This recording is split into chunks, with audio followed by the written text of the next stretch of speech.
आप सभी का बहुत बहुत स्वागत है आपके अपने चैनल ज्ञानी बाबा 875 पर। तो हम आप लोगों के लिए लेकर आ गए हैं फिर से एक बार ना, जो ये पाठ है प्राकृतिक संसाधन। ठीक है, तो प्राकृतिक संसाधन का लेक्चर एक जो है उसका वीडियो अपलोड हो चुका है। अभी तक आप नहीं पढ़े हैं तो जाकर वहां से पढ़ सकते हैं। हम लोग कहाँ तक पढ़ लिए थे, तो काली मृदा तक, यहाँ तक हम लोग पढ़ लिए थे। और ये काली मृदा के ही बारे में पढ़ना था कि काली मृदा जो है, तो देखिए काली मृदा से ही स्टार्ट करते हैं, थोड़ा बैक से ही क्लास को स्टार्ट करते हैं। देखिए इस मिट्टी का रंग काला होता है जो इसमें उपस्थित एल्युमिनियम एवं लौह यौगिक के कारण है ना।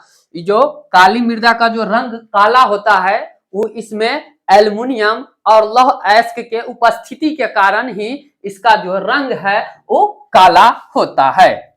यह कपास की खेती के लिए सर्वाधिक उपयुक्त मानी जाती है ना। ये जो काली मृदा होती है वो किसकी खेती के लिए, तो कपास की खेती के लिए काफी उपयुक्त मानी जाती है, जिस कारण इसे काली काली कपास मृदा के नाम से भी जाना जाता है। भारत में यह मृदा लगभग 6.4 करोड़ हेक्टेयर भूमि पर फैली हुई है ना। कल हम ये भी बताए थे कि 6.4 जो है करोड़ हेक्टेयर वो काली मृदा भी है और इतना ही क्षेत्र पर जलोढ़ मृदा भी फैला हुआ है।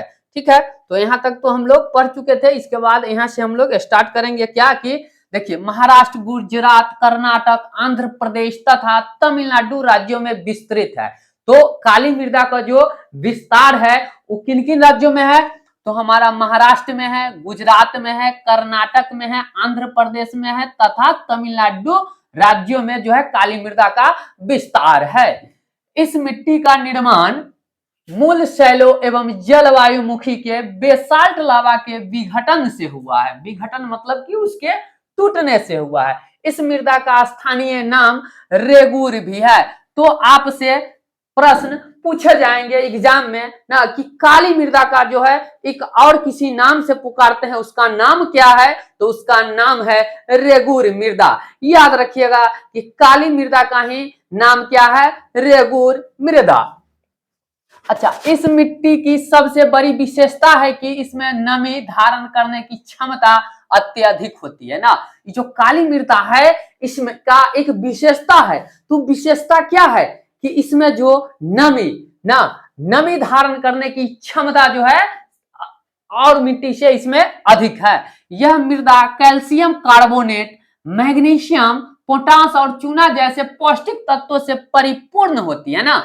जो आपसे पूछा जाए कि काली मृदा में क्या क्या सब पाया जाता है, तो इसमें कैल्शियम कार्बोनेट, मैग्नीशियम, पोटास और चूना जैसे पौष्टिक तत्वों के परिपूर्ण होती है, किंतु फास्फोरस की कमी रहती है। यहां से एक प्रश्न आपसे यह भी पूछा जा सकता है कि ऐसा कौन सा मिट्टी है जिसमें फास्फोरस की कमी होती है, तो याद रखिएगा उस मिट्टी का नाम है काली मृदा ना। काली मिट्टी शुष्क या गर्म मौसम में इसमें दरारें पड़ जाती है ना। शुष्क मतलब कि जब जो सूखा पड़ता है उस मौसम में या गर्मी के महीने में इस मिट्टी में दरारें पड़ जाती है, जो फट जाता है, जिससे अच्छी तरह से वायु का मिश्रण हो पाता है। किंतु गीली होने के साथ ही यह मृदा चिपचिपी हो जाती है ना, जिसे जोतना संभव नहीं हो पाता है ना। ये जो गीली होने के कारण क्या होता है कि यह मृदा चिपचिपी हो जाती है, जिसके कारण ना चिपचिपी का मतलब लस्से टाइप का हो जाता है, चिपचिपा होने लगता है, जिसके कारण इसको जोत पाना संभव नहीं हो पाता है। अतः मानसून के प्रथम बौछार में ही इसमें जुताई कर दिया जाता है। कम वर्षा के क्षेत्रों में भी अत्यधिक ऑक्सीकृत होने के कारण बिना सिंचाई के भी कपास की खेती के लिए यह मिट्टी उपयुक्त है ना। जो काली मृदा है वो बिना सिंचाई के भी कपास की उपज के लिए अच्छा है। इसके अतिरिक्त इस मृदा में गन्ना, प्याज, गेहूं एवं फलों की खेती अनुकूल मानी जाती है ना। ये जो काली मृदा है इसमें गन्ने की खेती कर लीजिए, आप प्याज उगा लीजिए, गेहूं का फसल कर लीजिए, फलों की खेती कर लीजिए, उसी के लिए अनुकूल मानी जाती है। अब हमारा है लाल एवं पीली मिट्टी। लाल एवं क्या, पीली मृदा। लाल एवं पीली मृदा ना। तो आइए, इस प्रकार की मृदा का विकास प्रायद्वीपीय पठार के पूर्वी एवं दक्षिणी हिस्से में रबेदार आग्नेय चट्टान द्वारा सामान्यतः 100 सेमी से कम वर्षा वाले क्षेत्र में हुआ है ना। ये जो लाल एवं जो पीली मृदा होता है ना, इसका जो है क्या है कि 100 सेंटीमीटर से कम वर्षा वाले क्षेत्र में इसका क्या हुआ है, आग्नेय चट्टान द्वारा सामान्यतः 100 सेमी से कम वर्षा वाले क्षेत्रों में हुआ है। इस मृदा में लौहांश की मात्रा के कारण इसका रंग लाल होता है। आपसे पूछा जाएगा कि लाल मृदा का जो रंग होता है वो लाल क्यों होता है, तो इसमें उपस्थित लौहांश की उपस्थिति के कारण ही इसका जो रंग है वो लाल होता है। तो लाल मृदा का रंग लाल क्यों होता है, तो इसमें उपस्थित लौहांश की मात्रा के कारण ही इसका जो रंग है वो लाल होता है। जल योजन के पश्चात यह मृदा पीले रंग की हो जाती है ना। जल योजन मतलब जल पड़ने के बाद जो है मृदा जो क्या है पीले रंग का हो जाती है। मूल रूप से यह ग्रेनाइट नीस जैसे रबेदार आग्नेय चट्टान के विघटित एवं रूपांतरित होने से बने हैं ना। जो लाल एवं पीली मृदा है ये क्या है, तो रबेदार आग्नेय चट्टान के विघटित मतलब उसको टूटने या उसको रूपांतरित यानी बदलने से बना है। इसका विस्तार भारत के कुल कृषि भूमि के 7.2 करोड़ हेक्टेयर भूमि पर पाया जाता है ना। इसका जो कुल कृषि भूमि के कितने 7.2 करोड़ हेक्टेयर भूमि पर पाया जाता है। लाल या पीली मृदा का प्रसार तमिलनाडु, कर्नाटक, गोवा, दक्षिण पूर्व महाराष्ट्र, उसके बाद है आंध्र प्रदेश, उड़ीसा, छोटा नागपुर पठार एवं मेघालय पठार के क्षेत्रों में है ना। जैव पदार्थों की कमी के कारण यह मृदा जलोढ़ एवं काली मृदा की अपेक्षा कम उपजाऊ होती है ना। ये जो लाल और पीली मृदा है ये जलोढ़ और काली मृदा की अपेक्षा क्या है, कम उपजाऊ होती है। इसमें जो उपज होता है वो कम होता है। इस मृदा में सिंचाई की व्यवस्था कर चावल, ज्वार, बाजरा, मक्का, मूंगफली, तंबाकू और फलों का उत्पादन किया जा सकता है ना। ये जो लाल एवं पीली मृदा है इसमें चावल ना सिंचाई की व्यवस्था करके चावल, ज्वार, बाजरा, मक्का, ठीक है, मूंगफली, तंबाकू और फलों का उत्पादन किया जा सकता है। तो आइए बढ़ते हैं इसी कड़ी में। अगला टॉपिक हमारा जो क्या है देखिए 4 नंबर में है लेटेराइट मृदा ना। क्या है लेटेराइट मृदा। लेटेराइट शब्द की उत्पत्ति ग्रीक भाषा के लैटर शब्द से हुआ है ना। तो ये जो लेटेराइट शब्द है इसका जो उत्पत्ति ग्रीक भाषा के लेटर शब्द से हुआ है, जिसका शाब्दिक अर्थ ईंट होता है ना। जिसका अर्थ क्या होता है, शाब्दिक अर्थ लेटर का तो ईंट होता है। इस प्रकार के मिट्टी की विकास उच्च तापमान एवं अत्यधिक वर्षा वाले क्षेत्रों में हुआ है ना। इस प्रकार के जो मिट्टी का विकास कहाँ, तो जहां उच्च तापमान है ना, जहां गर्मी अधिक पड़ती है एवं अत्यधिक वर्षा वाले क्षेत्रों में हुआ है। भारत में इस मृदा का विस्तार 1.3 करोड़ हेक्टेयर से भी अधिक भूभाग पर है। ऋतुवत भारी वर्षा से ऊंचे सपाट अपरदित सतहों पर यह मृदा पाई जाती है।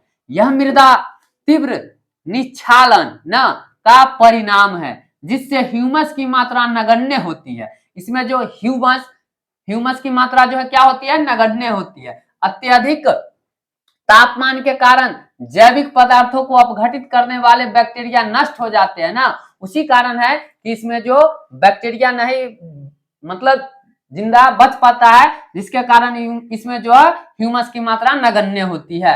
अपक्षय के कारण लेटेराइट मिट्टी कठोर हो जाती है ना। एल्युमिनियम और लोहे के ऑक्साइड के कारण इसका रंग लाल होता है ना। जो लेटेराइट मिट्टी है इसका रंग क्या होता है, तो इसका रंग जो है वो लाल होता है। लेकिन लाल होता है वो किसके कारण, तो एल्युमिनियम और लोहे के ऑक्साइड के कारण लेटेराइट मिट्टी का जो कलर है, रंग है, वो लाल होता है ना। तो याद रखिएगा कि लेटेराइट मिट्टी का जो रंग है वो क्या है, लाल होता है। तो किसके कारण, तो एल्युमिनियम और लोहे के ऑक्साइड के कारण इसका जो रंग होता है वो कैसा होता है, तो लाल होता है। इस प्रकार की मिट्टियों में रासायनिक खाद एवं अन्य उर्वरकों का प्रयोग कर उत्पादन किया जा सकता है। कर्नाटक, केरल, तमिलनाडु, मध्य प्रदेश और उड़ीसा तथा असम की पहाड़ियों में लेटेराइट मिट्टी का विस्तार मिलता है ना। तो लेटेराइट जो मृदा है इसका विस्तार कहाँ कहाँ मिलता है? तो कर्नाटक में, केरल में, तमिलनाडु में, मध्य प्रदेश, उड़ीसा जैसे राज्यों में इसका जो है क्या मिलता है? तो विस्तार मिलता है। यदि आपको वीडियो पसंद आ रहा होगा प्लीज चैनल को जरूर सब्सक्राइब कीजिएगा, वीडियो को लाइक कीजिएगा और अपने दोस्तों के पास जरूर से जरूर एकदम निश्चित रूप से शेयर कीजिएगा। तो आइए बढ़ते हैं हम इन्हीं बातों के साथ आगे। कर्नाटका, केरल और तमिलनाडु जैसे राज्यों में मृदा संरक्षण तकनीक के सहारे चाय एवं कहवा का उत्पादन किया जाता है। तमिलनाडु, आंध्र प्रदेश और केरल में इस मृदा में काजू की खेती उपयुक्त मानी जाती है ना। जो लेटेराइट मृदा है इसमें किसकी खेती? तो काजू की खेती जो है वो उपयुक्त मानी जाती है। बढ़ते हैं अगले प्रश्न की ओर, सॉरी अगले टॉपिक की ओर। अगला जो हमारा टॉपिक है वो क्या हो जाएगा? तो लेटेराइट मरुस्थलीय मृदा। ये जो हमारा है छठा पांचवा मृदा, 6 प्रकार की मृदा हम लोगों को पढ़ना है, जिसमें पांचवा क्या है? मरुस्थलीय मृदा। कौन सा मृदा? तो मरुस्थलीय मृदा। आइए देखते हैं। इस प्रकार की मिट्टी लंबी शुष्क ऋतु ना, अल्प वर्षा, ह्यूमस रहित बालुई मिट्टी वाले क्षेत्रों में विकसित होती है ना। ये जो मिट्टी है मरुस्थलीय मिट्टी, तो ये कहाँ कहाँ होता है? जहाँ शुष्क ऋतु ना, मतलब कि अल्प वर्षा, बहुत कम वर्षा होता है, ऋतु जो होता है गर्म वाला मौसम होता है, ह्यूमस रहित होता है, मतलब उस जमीन में कोई पावर शक्ति नहीं होती है, बालुई मिट्टी वाले क्षेत्र में विकसित होती है। और किस क्षेत्र में? तो बालुई वाले में। इस मृदा में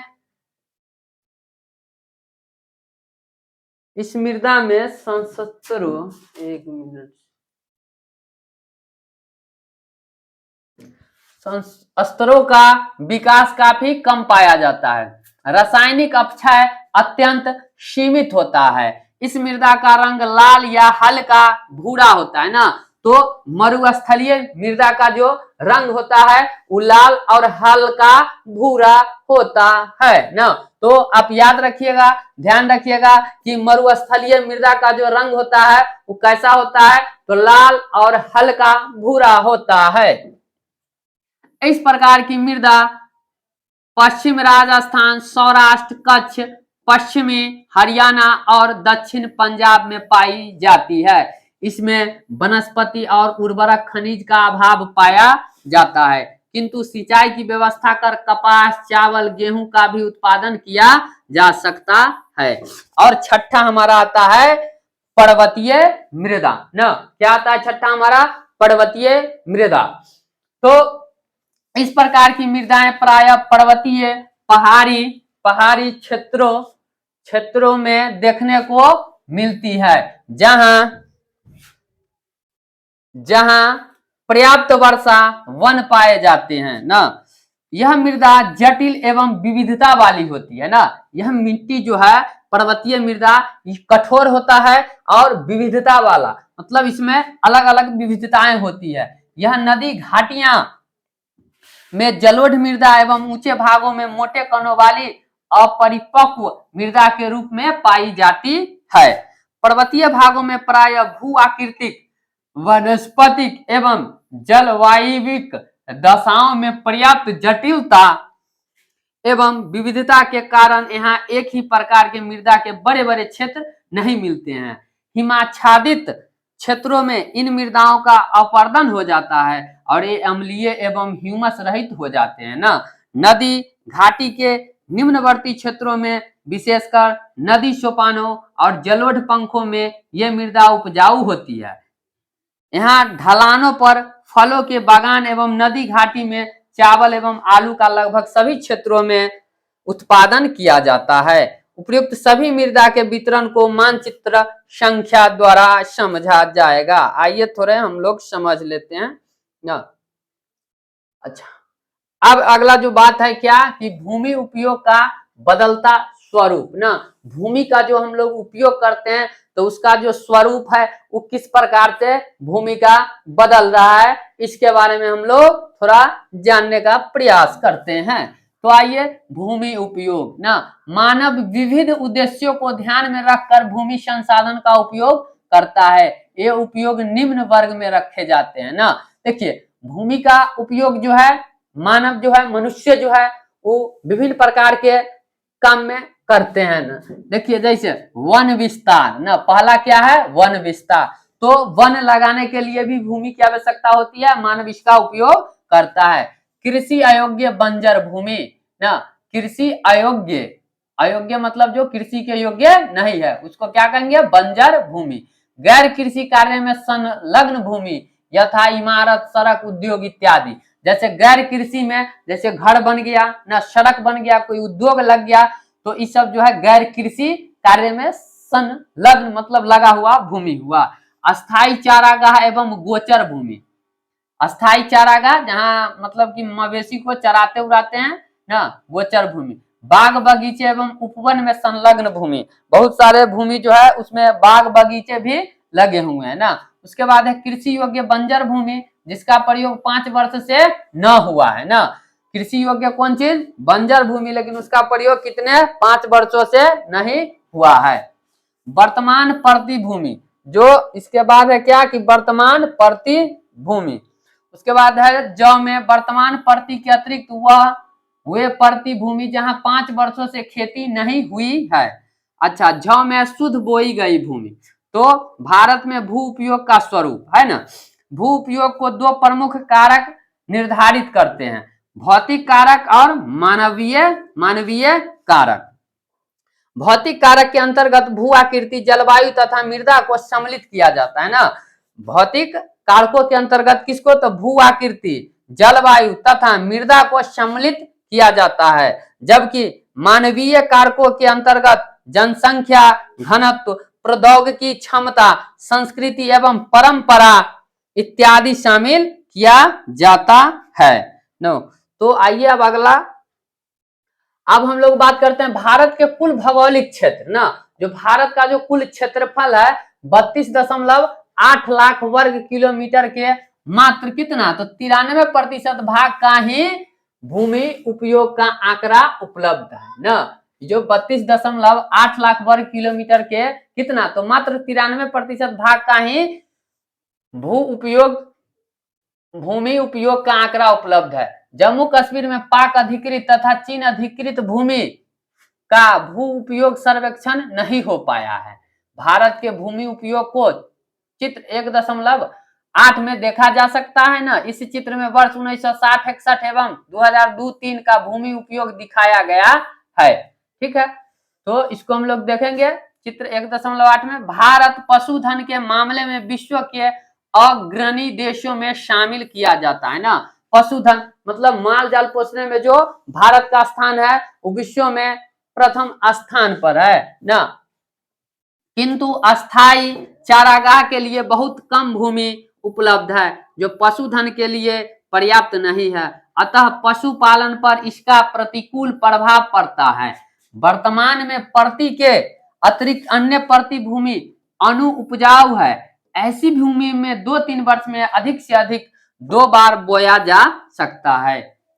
अगर ऐसी भूमि को भी शुद्ध बोया गया क्षेत्र में शामिल कर लिया जाए तब भी वर्तमान उपलब्ध क्षेत्रफल का मात्र 54% भूमि ही कृषि योग्य है ना। तो कितना पूरे भारत में, तो मात्र 54% भूमि ही है क्या, कृषि योग्य है। शुद्ध बोए गए क्षेत्र के विस्तार में भी सभी राज्यों में पर्याप्त विविधता है। पंजाब एवं हरियाणा में कुल भूमि के 80% भाग पर खेती होती है, जबकि अरुणाचल प्रदेश, मिजोरम, मणिपुर एवं अंडमान निकोबार द्वीप समूह में 10% से भी कम क्षेत्र में खेती होती है ना। देखिए, तो हरियाणा पंजाब में जहां 80% से भी अधिक भागों पर कृषि किया जाता है, वहीं मिजोरम, मणिपुर, अरुणाचल प्रदेश में कितना 10% से भी कम क्षेत्र पर कृषि किया जाता है। किसी भी देश में पर्यावरण संतुलित रखने के लिए उसके क्षेत्र के 33% भूभाग पर वन विस्तार वांछित है ना। अगर किसी भी देश के पर्यावरण को बनाए रखना है अच्छे से कम उसके क्षेत्रफल के 33% भाग पर जो है वन का होना जरूरी है। इस निर्धारित सीमा को हासिल करने के लिए राष्ट्रीय वन नीति 1952 भी बनाया गया ना। राष्ट्रीय वन नीति कब बनाया गया? तो 1952 में बनाया गया राष्ट्रीय वन नीति। पर आज भी मात्र 20% भूभाग पर वन का विस्तार किया जा सका है ना, लेकिन 33% आवश्यकता है, फिर भी अभी केवल 20% ही वनों का विस्तार हो पाया है ना। तो राष्ट्रीय वन नीति 1952 में बनाया गया। अच्छा, उसके बाद है जो पर्यावरणीय विनाश की ओर संकेत कर रहा है। वन पर्यावरण संतुलन के साथ साथ लोगों की आजीविका के स्रोत भी है। बंजर भूमि एवं गैर कृषि परियोजन कार्य में संलग्न भूमि लगातार समस्या को बढ़ाने में मदद कर रहे हैं। पथरीली चट्टानें, शुष्क एवं मरुस्थलीय भूमि बंजर है, तो इस भूमि पर संस्कृति का गैर नियोजित विकास भू संरक्षण एवं प्रबंधन के मानकों की अवहेलना कर रहा है। मानव अधिवास का निर्माण, जहां मानव वास करता है उसको क्या कहेंगे? घर द्वार को मानव अधिवास का निर्माण। संचार साधन जैसे रेल सड़क का विकास, उद्योग धंधे की स्थापना, उत्सर्जित पदार्थों का निपटान भू संसाधन के निम्नीकरण में अप्रत्याशित सहयोग करता है एवं इन कारणों से समाज एवं पर्यावरण दोनों पर आपदा की काली छाया पड़ने लगी है। तो उसके बाद है भूक्षरण और भू संरक्षण ना। तो भूक्षरण और क्या है? भू संरक्षण। मृदा को अपने स्थान से विविध क्रियाओं द्वारा स्थानांतरित होना भूक्षरण कहलाता है। मतलब कि जैसे कि भूक्षरण आप ऐसे भी समझ सकते हैं ना, जब बारिश के समय में वर्षा होता है ना, तो उससे बहुत सारे जो मिट्टी है भांस भांस के एक स्थान से दूसरे स्थान पर चले जाते हैं, तो उसे हम लोग क्या कह सकते हैं? भूक्षरण कहलाता है ना। मृदा को अपने स्थान से विभिन्न क्रियाओं द्वारा, मतलब विभिन्न क्रिया द्वारा, विभिन्न कार्य द्वारा स्थानांतरित होना, मतलब अपने स्थान को छोड़ देना, स्थानांतरित होना भूक्षरण कहलाता है। यह विविध प्राकृतिक कारकों जैसे गतिशील जल, पवन, हिमानी और समुद्रिक लहरों द्वारा एक प्रकार की मृदा चोरी है ना। जो आंधी तूफान आता है तो उसके द्वारा क्या है, इसको कह सकते हैं कि मृदा का चोरी हो रहा है। गुरुत्व बल के प्रभाव से भी पहाड़ी ढलानों पर मृदा नीचे की ओर स्खलित होती है। पर्यावरणीय स्खलित मतलब उसका जो ढह जाता है, समस्या से बह जाता है। समस्या से जलवायु परिवर्तन, भूतापन जैसी भयावह स्थितियां पैदा हुई है, जिसकी वजह से अनावृष्टि या अतिवृष्टि पैदा होती है ना। अनावृष्टि से मृदा की नमी एवं सांतरिक संगठन का लोप हो जाता है और धीरे धीरे मृदा शुष्क होकर प्रकृति के अपरदनकारी दूतों द्वारा भूक्षरित कर लिए जाते हैं। तीव्र वर्षा से भी मृदा का कटाव होकर अब नालिका के माध्यम से किसी खड्ड या घाटी में जमा कर दिए जाते हैं। भारत में इस प्रकार से लगभग 13 करोड़ हेक्टेयर भूमि का नुकसान हुआ है और ये निम्नीकृत हो गए हैं। इस निम्नीकृत भूमि का 28% क्षेत्र वन के अंतर्गत तथा 56% क्षेत्र जल के अंतर्गत है। नो, आगे की बात करें तो आगे क्या है कि शेष क्षेत्र या तो लवणीय और क्षारीय स्थिति में है ना। लवणीय और किस स्थिति में? तो क्षारीय स्थिति में है। यह मानव क्रियाकलाप से निम्नीकृत हो गए हैं। वन उन्मूलन, अति पशुचारण, खनन, रसायनों का अत्यधिक उपयोग जैसी मानवीय अनुक्रिया भूमि निम्नीकरण में महत्वपूर्ण भूमिका निभाते हैं। खनन के उपरांत उस स्थान को खाइयों एवं मलबों के साथ खुला छोड़ दिया जाता है ना। जो खनन के उपरांत मतलब खनन के बाद ना, इसके कारण झारखंड, छत्तीसगढ़, मध्य प्रदेश जैसे राज्यों में भूमि निम्नीकरण हुआ है। उड़ीसा वन उन्मूलन के कारण भूमि निम्नीकरण का शिकार हुआ है। इसी प्रकार गुजरात, राजस्थान, मध्य प्रदेश और महाराष्ट्र जैसे राज्यों में अति पशुचारण ने भूमि के स्तर को कुप्रभावित किया है। पंजाब, हरियाणा और पश्चिमी उत्तर प्रदेश में अधिक सिंचाई से भी भूमि का क्या हुआ है, निम्नीकरण हुआ है।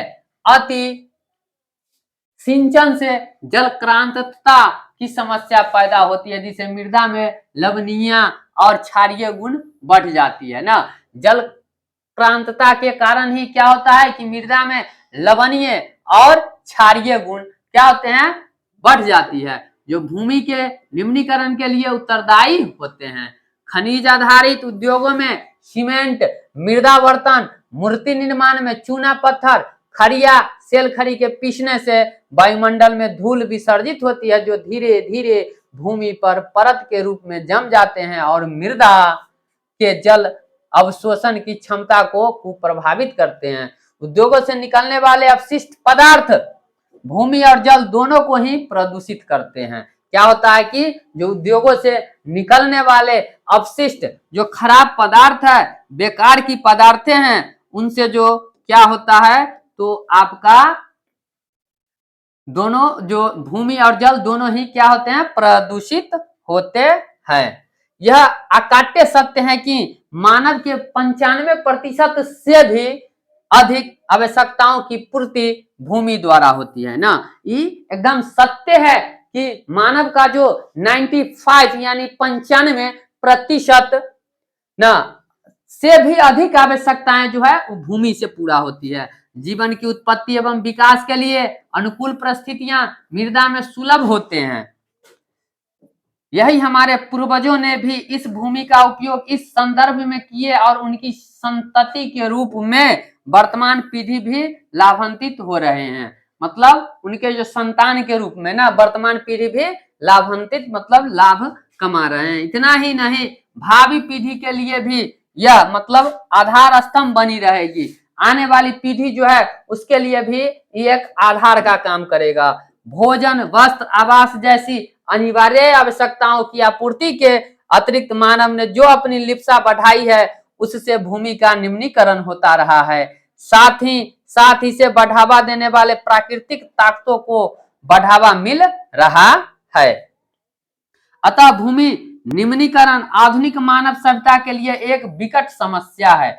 इसका संरक्षण हमारे लिए चुनौती है ना, किंतु सृष्टि की अक्षुण्ण रखना है तो चुनौती स्वीकार करते हुए संरक्षण पर ध्यान देना आवश्यक है। संरक्षण के विविध तरीके हो सकते हैं जो मानवीय क्रियाकलापों द्वारा अनुप्रयोग में लाए जा सकते हैं।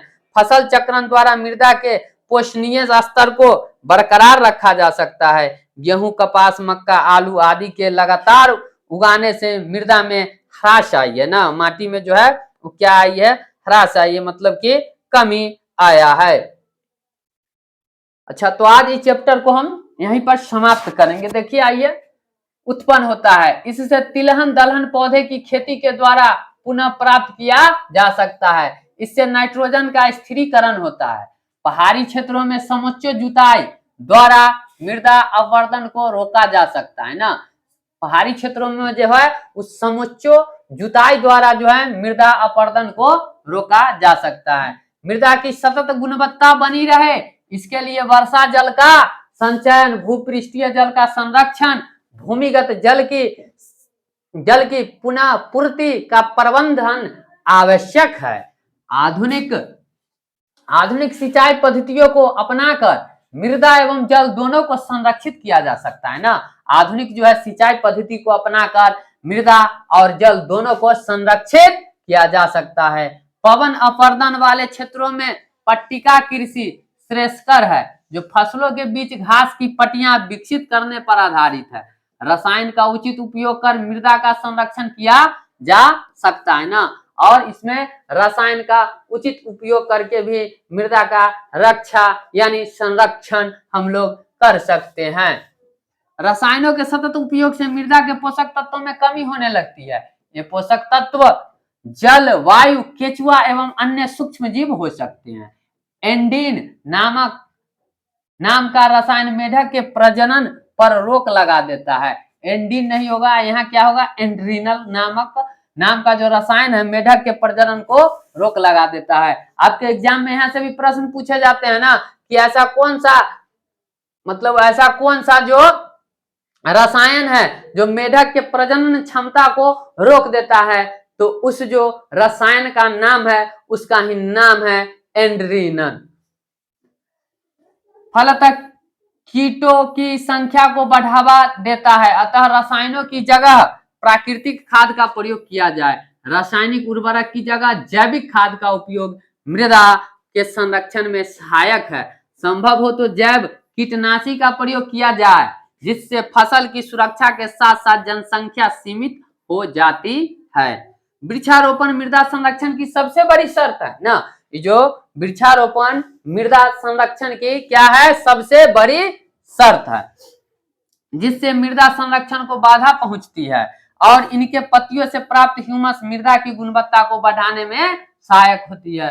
उपरोक्त प्रक्रम या उप प्रक्रम द्वारा मृदा संरक्षण का कार्य किया जा सकता है। तो आज हमारा लेक्चर यहीं समाप्त होता है। फिर हम मिलेंगे आप लोगों को अगले वीडियो में इस पाठ के प्रश्न और उत्तर जो होंगे उसको लेकर। तब तक के लिए आप सभी को बहुत बहुत धन्यवाद। मस्त रहिए, तंदुरुस्त रहिए, खाते पीते रहिए, ऐश मौज करते रहिए और मन लगाकर पढ़ते रहिए और अपने माता पिता और गांव समाज का नाम रोशन करते रहिए।